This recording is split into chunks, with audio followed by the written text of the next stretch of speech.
Oke, cara servis untuk KFC ya. Misal ada kebocoran di sini, di tabung itu karena seal ini itu cukup diganti saja, udah oke. Misal bocoran dari pengisian sini, kalau yang umum itu ada yang pakai seal, kalau sealnya sobek cukup diganti saja. Cuma karena ini untuk tekanan tinggi, jadi saya pakai teflon hitam. Nah, ini pengisiannya dibuka, itu ada pernya. Nanti di ujungnya itu kan agak kerucut dia untuk koneknya di situ. Biasanya itu ada luka atau ada kotoran, cukup dibersihkan, diratakan lagi dengan bur. Yang penting intinya dia rata, aman, tidak bocor lagi.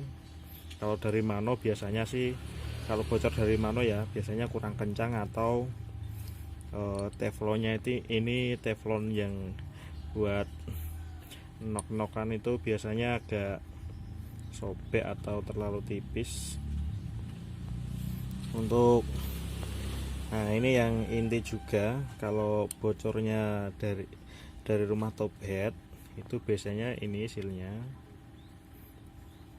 harus diganti. Terus kalau rembesnya dari top headnya sini, itu dari teflon hitam ini biasanya itu dia ada luka kecil, biasanya sih bekas kayak kena serpihan atau kotoran. Itu juga gampang cara nyopotnya, jangan dicopot dari sini, dari teflonnya nanti luka, tapi dari top headnya sini pakai tang ini ya, dimasukkan seperti ini, pokoknya dicongkel saja seperti kayak yang pengisian ini, pakai bor juga. Untuk menentukan power sih biasanya selain dari hammer dan lain-lain itu dari bukaan sini loh, dari bukaan sini ya. Ini jedanya dari lubang hisap itu berapa.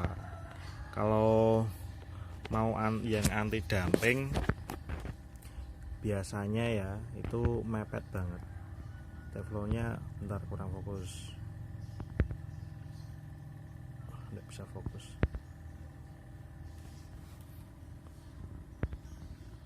Nah, ini itu agak dimepetin lagi ke lubang, itu biasanya dia anti damping tapi powernya kurang. Biasanya sih muncul bukaannya dari sini itu dari lubang hisap, biasanya 1,5 mili atau 2 mili itu udah cukup banget. Kenapa saya berani isi pressure tinggi? Karena satu, ini full stainless, ini stainless juga, stainless beratnya kasar, masuknya juga presisi. Terus botolnya juga untuk apa itu namanya, nanti bisa dicari di Google ini artinya apa. Cuma untuk tekanan pressure-nya itu 300 bar atau 4500 PSI, tapi saya isi cuma di 3500. Ketebalannya ini 6,1 mili. Kalau ada kebocoran di bridge itu tinggal ini aja sih, di apa itu namanya, diganti sealnya itu depan belakang, yang lecet itu yang mana, yang depan atau yang belakang, tinggal diganti saja. Terus jika ada kebocoran di rumah top head ini juga harus diganti juga. Ini di dalamnya ada seal lagi. Oh ya, kalau untuk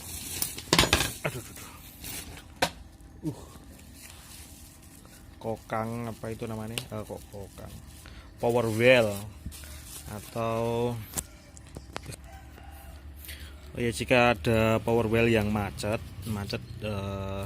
biasanya itu karena kena kotoran itu mudah, misal dia tidak mau gerak ya, ini kan ada baut. ada baut. Sini tuh didorong pakai kunci atau apa, dorong ke sini biar yang sini tuh free, tidak ada tekanan. Nah habis itu diputar, itu pasti bisa. Tapi ininya ditahan ya, yang ini tahan pakai kunci, dia agak kedepankan sini kan, nanti kan ada per hammernya, ini diputar-putar, biasanya kotorannya keluar. Untuk penyebab damping sendiri itu banyak faktor ya, mulai dari bridge seret, mimis, posisi tidak sempurna, terus ini juga seret, dia juga bisa damping, per hammer terlalu keras, apa itu namanya, hammer terlalu berat, langkahnya terlalu jauh juga damping. Perbandingan antara apa itu namanya, berat hammer, berat bridge itu juga ada perhitungannya. Terus untuk per valve-nya juga berpengaruh juga. Tapi saya dulu pernah itu pakai per yang lembut banget, bahkan ada yang karena tidak sengaja pernya itu copot, tidak damping sih kalau konstruksinya itu betul. Kalau AFC itu intinya sih di power tinggi sama stabil. Cenderung agak mahal sih dari yang lainnya, karena ya untuk kalau buat barang siap jual itu mudah, tapi kalau buat barang siap pakai itu yang reviewnya agak lumayan memakan waktu lama. Oke.